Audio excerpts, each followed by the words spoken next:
Hello, all, and welcome to Neil's World, where I am documenting and sharing my journey to financial freedom. The art of money.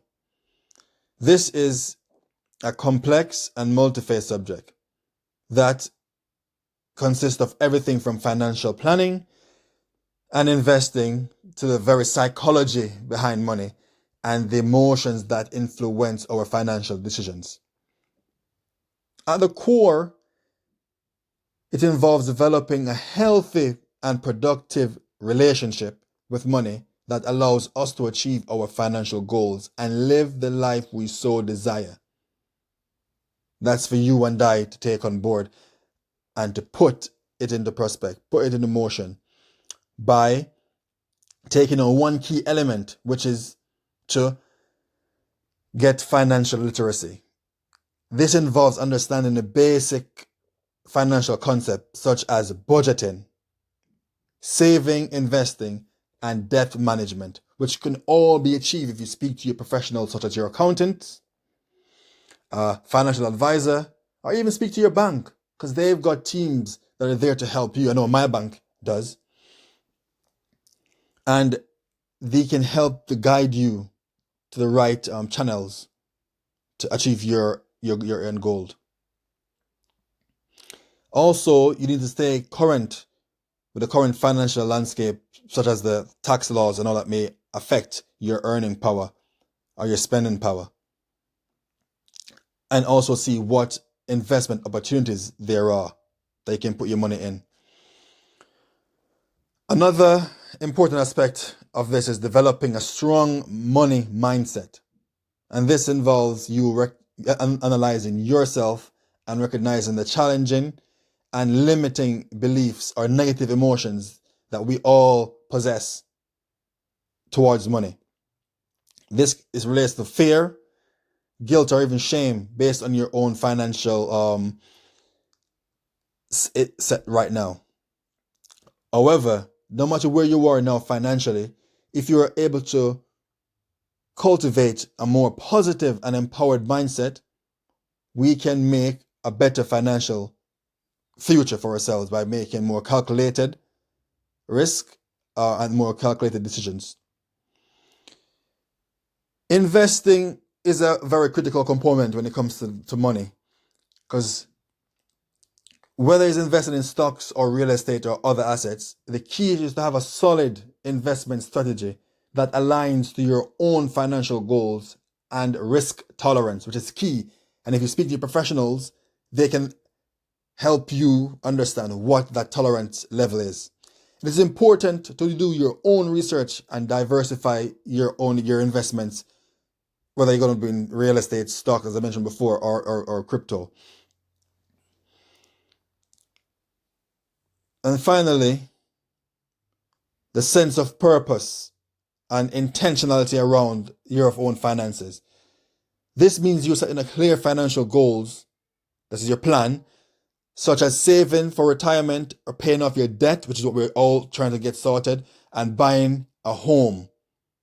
And aligning our own spending and saving habits with those goals also means being very mindful of your very values and priorities and keeping those in check and making decisions that support your overall happiness and well-being.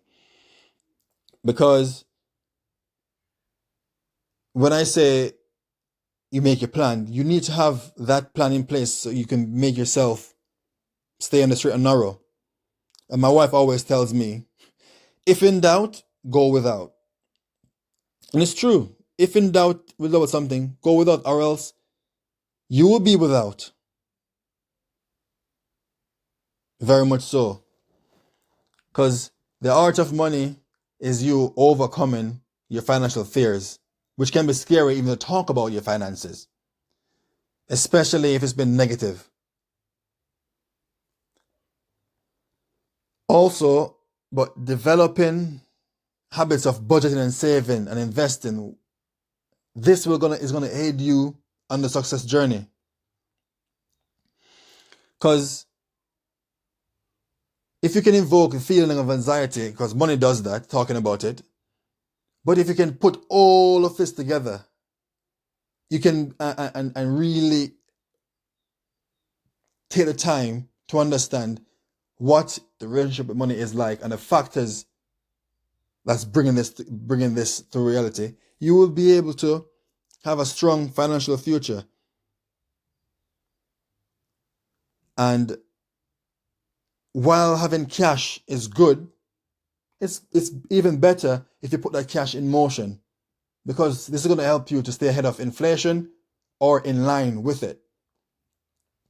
From my experiences, anyways. Because you need to build a solid foundation, which is going to allow for you to go off and help your community, your families and friends to build a better tomorrow. And by setting the pace in your own life, they can look to you for guidance. Not advice, but for guidance. To point them in the right direction. Whosoever you've spoken to, your bank, like you're doing now. But taking control and understanding where you're going wrong will allow you to be only a better person financially, mentally as well.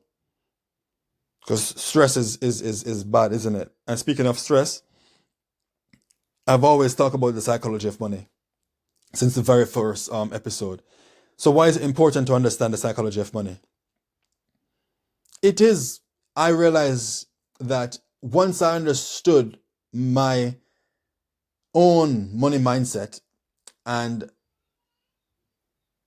what I was doing wrong and why it was happening to me, I was able to then make better financial decisions. Because that newfound knowledge about myself, being more self-aware, I was able to create more positive habits and behaviors that only set me on the right path for success. Because understanding the money mindset is just exploring your own attitudes towards money and where they stem from your childhood days. And the psychology of money speaks about the emotional and connective behavioral factors that influences our financial decisions, or my financial decisions, and entails a wide range of things such as my attitude towards the money, talking about the money, my values when it comes to money, and even me setting my own financial goals, my habit towards spending and savings. But if you can come together and just sit and work through it, it's only going to make you realize what your next move should be. One of the most important aspects of the psychology of money is our mindset and beliefs and attitude that we have about money. These beliefs can be positive or negative, and they can have a significant impact on our financial well-being. If you believe that money is evil or that rich people are greedy, you may have had a difficult upbringing. Make positive impact on the world, and you may have a more motivated attitude towards pursuing your own financial success. Because the love of money is evil. But if you're going to use money to help you better yourself and help others around you, then it's going to make you more motivated, seeing that you're helping others.